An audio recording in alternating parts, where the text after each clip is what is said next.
সবাইকে আসসালামু আলাইকুম ওয়া রাহমাতুল্লাহি ওয়া বারাকাতুহু। এত সুন্দর একটা পরিবেশ, এত সুন্দর একটা আয়োজন,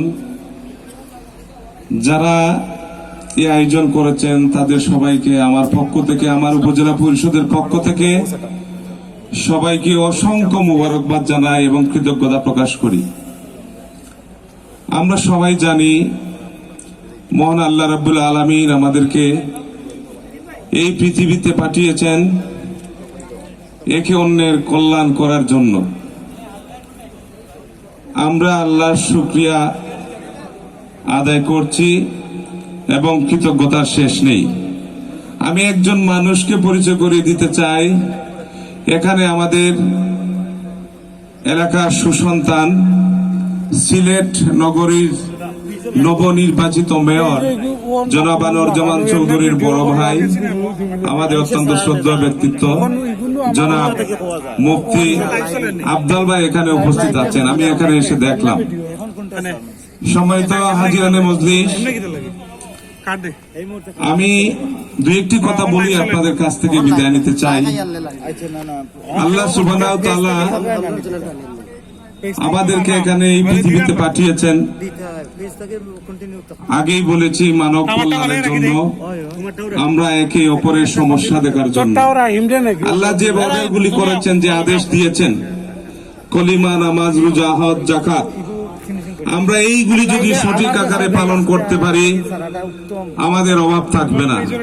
আমরা যদি ঠিক মতো যাকাত দিতে পারি, আমরা অর্থাৎ ইনকাম ট্যাক্স দিতে পারি, আল্লাহ যেটা আমাদেরকে দিয়েছেন, যেভাবে আদেশ করেছেন, সেই আদেশটা যদি আমরা ঠিক মতো পালন করি, আমাদের উপজেলা চেয়ারম্যান, লোকাল চেয়ারম্যান কেউ লাগে না, কিন্তু সেখানেও আমরা অনেক সময় ফাঁকিবাজি করি।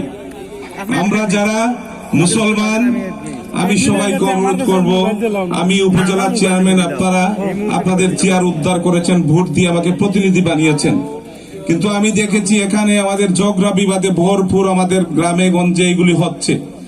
আমরা আল্লাহর রহমতে আল্লাহকে স্মরণ করে যদি সকালে ফজরের নামাজ পড়ে আমরা মনকে, আমাদের ব্রেনকে সেট আপ করি যে সমস্ত দিন আজকে কারোর সাথে আমরা রাগ গুসা করব না, তাহলে কিন্তু আল্লাহ আমাদেরকে সাহায্য করেন এবং আমার ব্রেন সেট আপ থাকলো, আমি কারোর সাথে ঝগড়া বিবাদ করব না। আমরা চলার পথে দেখেছি অনেকে অনেক কটু কথা বলেন, অনেক গালাগালি করেন, তারপরে ওই যে সকালবেলা যেটা সেট আপ করেছি সেই সেট আপের কারণে আমরা কিন্তু তার উত্তর দেই না, ঝগড়া হয় না। এভাবে যদি সবাই আমরা প্র্যাকটিস করি, আল্লাহ যে আদেশ দিয়েছেন সেই আদেশগুলি যদি আমরা পালন করি, আমাদের জীবনে ঝগড়া হবে না। আমরা ছোটবেলায় যখন মা আমাদেরকে বলতেন, বাবা বলতেন যে শত শত্রুতামি থাকুক কারো গড় পুড়িও না, আমরা এখন পর্যন্ত একটা ম্যাচের কাঠির দাম মাত্র 5 পয়সা হবে, শত শত্রুতামি থাকলেও আল্লাহকে ভয় পেয়ে আমাদের মা বাবার কথা শোনার কারণে, অভ্যাসের কারণে আমরা কারো গড় পুরাই না।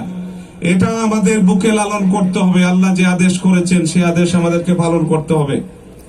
আমি আল্লাহর সাথে আল্লাহর নৈকট্য লাভ করা অত সহজ। আমরা 5 ওয়াক্ত নামাজ পড়লাম, মসজিদ থেকে বের হয়ে একে অন্যের মুনাফিকি করলাম, কথা বললাম, একে অন্যের কথা অন্য কাছে পাস করলাম, এটা যেন আমরা না করি।